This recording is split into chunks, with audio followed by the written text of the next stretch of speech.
Monsieur Cazobon, j'ai écouté avec beaucoup d'attention votre intervention sur la présentation de la concertation citoyenne sur l'alimentation. Et j'attends avec beaucoup d'impatience comment vous allez répondre aux nouveaux consommateurs et surtout aux nouveaux interdits alimentaires.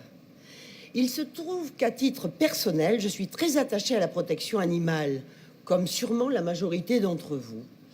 Et je me suis penchée sur un phénomène qui ne cesse de s'amplifier et qui va bien au-delà de l'alimentaire, c'est le halal.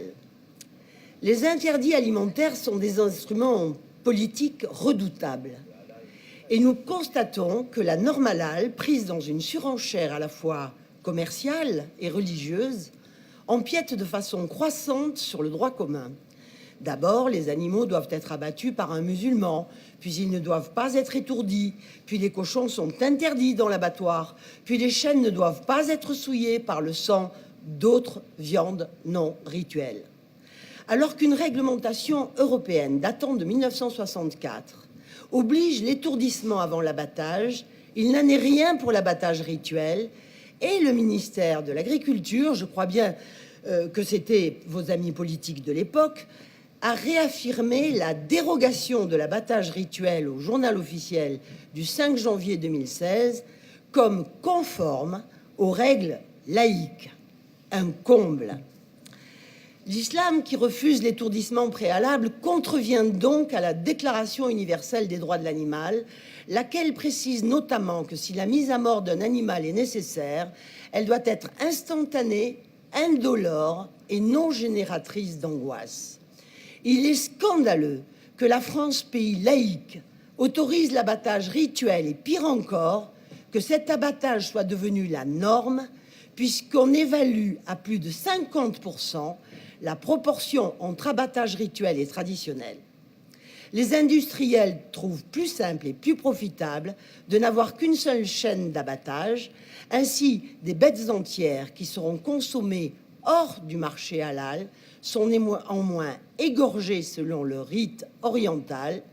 En Occitanie, seuls 16 abattoirs sur une quarantaine pratiquent l'abattage traditionnel avec étourdissement. Les autres sont dits mixtes. La Fédération des vétérinaires d'Europe et le Conseil des vétérinaires de France estiment que cette forme d'abattage est inacceptable et surtout contraire aux règles sanitaires les plus élémentaires.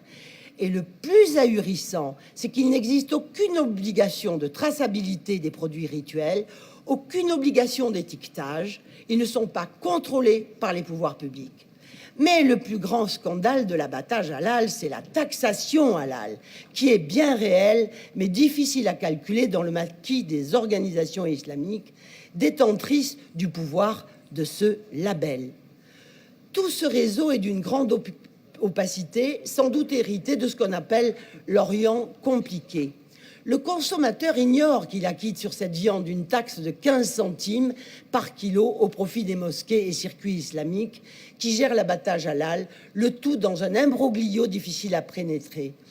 Il y a même tromperie sur la marchandise et vente liée. On subordonne le financement du culte musulman à l'achat de viande sans en avertir le consommateur et sans qu'il ait le choix, d'autant plus qu'on lui cache sciemment cette vente liée, pourtant interdite par le Code de la consommation. Alors, Madame la Présidente, soyez courageuse, soyez innovante, défendez bec et ongle votre région et ses petits éleveurs, posez la vraie question sur l'abattage rituel, comme l'a fait la Suisse en 1882 et qu'il a totalement interdit, comme la Nouvelle-Zélande, la Suède, la Norvège, les Pays-Bas.